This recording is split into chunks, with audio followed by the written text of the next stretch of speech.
Shalom, shalom. Desde Caracas, Venezuela, les habla Yehudá Ben Yohanan.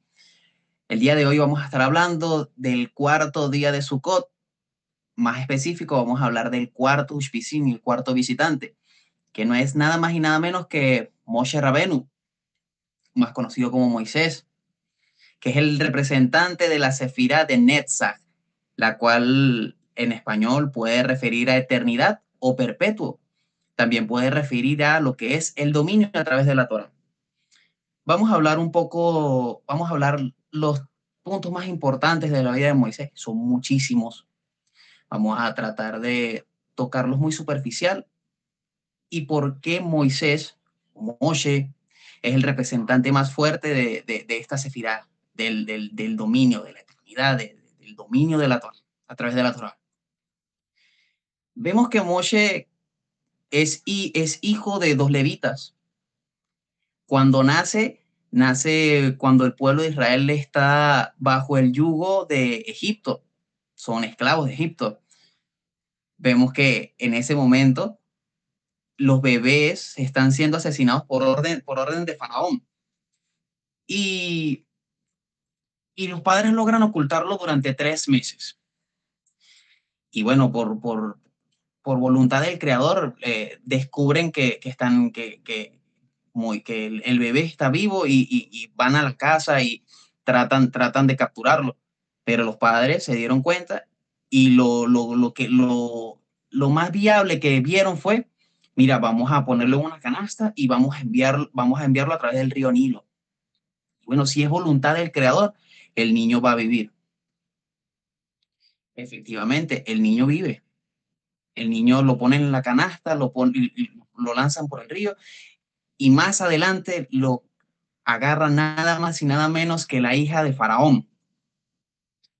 Ella bajó al río a hacer sus baños normales y sus cosas, su aseo, y ve a este niño y manda a una de sus criadas a recogerlo.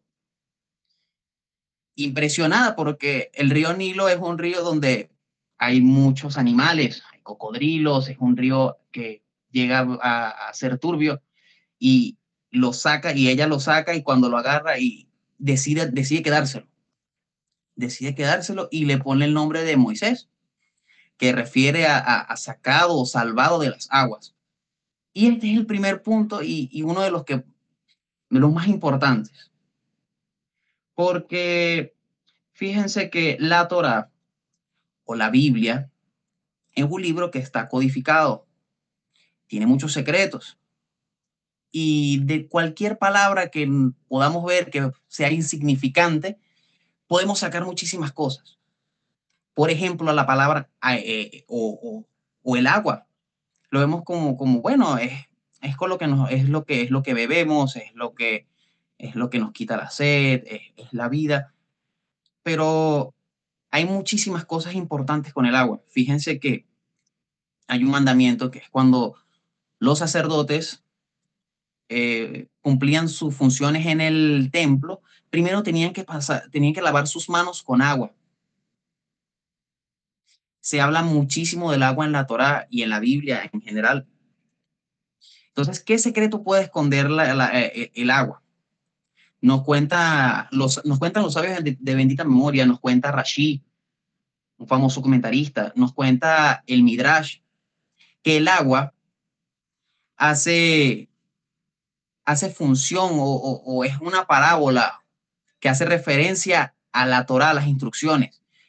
Cuando vemos que la Torah al español significa ley o instrucción de vida y analizamos esto, vemos que Moisés salió del agua, de las instrucciones, salió vivo de las instrucciones, tenía un dominio, no salió muerto.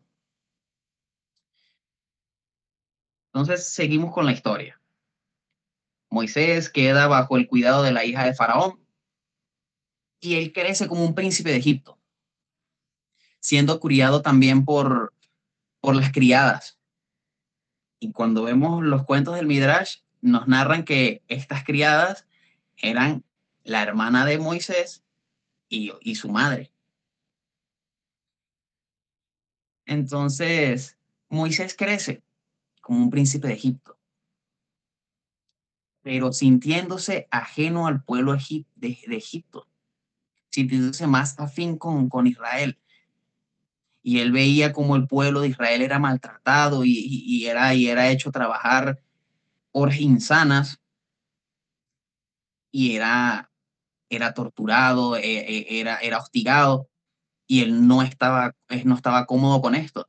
Lo vemos cuando mató al egipcio. Vemos que dos israelíes tenían una discusión, llegó el egipcio y el egipcio fue a herir a uno de estos israelíes y Moisés llegó y lo mató. Gracias a esto, a Moisés lo exilian de Egipto y él va al desierto. Cuando hablamos de desierto también es otra palabra muy importante que en próximas clases vamos a estar desglosando eso. No se pierdan de las parashá, que en las parashá hay mucha información con respecto a esas palabras clave. Y ahorita que viene el nuevo ciclo de Torah, vamos a empezar con Génesis. Vamos a estar explicando muchísimos de estos conceptos básicos.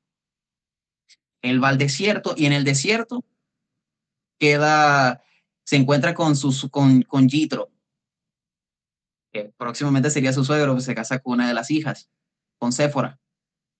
Y él lleva una vida en el desierto con su esposa y su suegro como un pastor, hasta que tiene ese encuentro con el Creador. Y ese encuentro es por medio de la zarza ardiendo. Él ve una zarza ardiendo y él inmediatamente siente la presencia del Creador. Tiene una conexión, tiene ese sentimiento, tiene esa habilidad. Bueno, no mucha gente puede sentir dónde está el creador, o dónde está la presencia del creador. Y vemos en la historia, todo esto transcurre en el libro de Éxodo, de Shemot, de ahí en adelante. Vemos que el creador se le presenta y le dice, mira, necesito que vayas y liberes al pueblo de Israel. Y Moisés, bueno, le contesta al creador, oye, creador de todo, Padre misericordioso, soy un hombre y soy tartamudo y no sé cómo voy a hacer esto. Y el creador le dice, ve y diles que bajen en mi nombre. Y le da un nombre en específico. Y a través de eso, tú agarras y tienes que ir a liberarlos. Entonces, bueno, Moisés acató esa instrucción directa del creador y él fue y llegó a Egipto y fue directamente con el Beit Din o la corte de justicia que tenía el pueblo, porque sí, el pueblo estaba en esclavitud, pero tenía sus líderes. Y él les dijo, miren, yo vengo en el nombre de ustedes, conocieron al Dios de Abraham, al Dios de Isaac y al Dios de Jacob. Y yo vengo en el nombre del Creador, el Creador.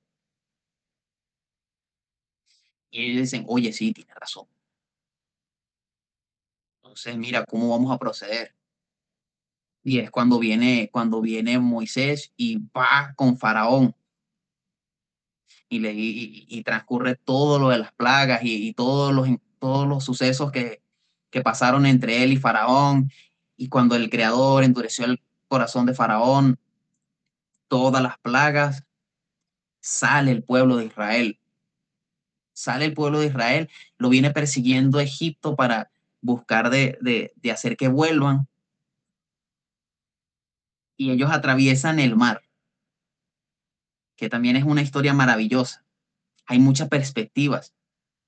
Se dice que el mar se abrió a la mitad, se dice que el pueblo entraba y el pueblo veía que era como una cúpula por donde iba caminando el pueblo. Hay muchas perspectivas de eso. Pero no, el punto importante es que el pueblo atravesó el mar y llegó al desierto y deambuló por el desierto 40 años. En ese tiempo que ese pueblo recorrió el desierto junto a Moshe, con Moshe a la cabeza, que era lo que hacía todo el pueblo con Moshe. estudiar las instrucciones dadas por el Creador. Piense que fue en el desierto que fue dada la Torá, fue en el desierto donde ocurrieron muchísimas anécdotas. Eso fue la guerra contra los reyes, Og y rey de Bashán. Y es maravilloso cómo vemos que Moisés siempre tenía esa unión con el Creador, porque él era el único que hablaba cara a cara con el Creador. Fue el único que pudo llegar, fue el único que pudo subir la montaña para recibir todas las instrucciones. Se dice que a Moisés le brillaba la cara cuando él salía de las reuniones con el Creador. Cuando muere su hermano Aarón y cuando muere su hermana Miriam, Moisés tiene una elevación, Moisés tiene un aprendizaje.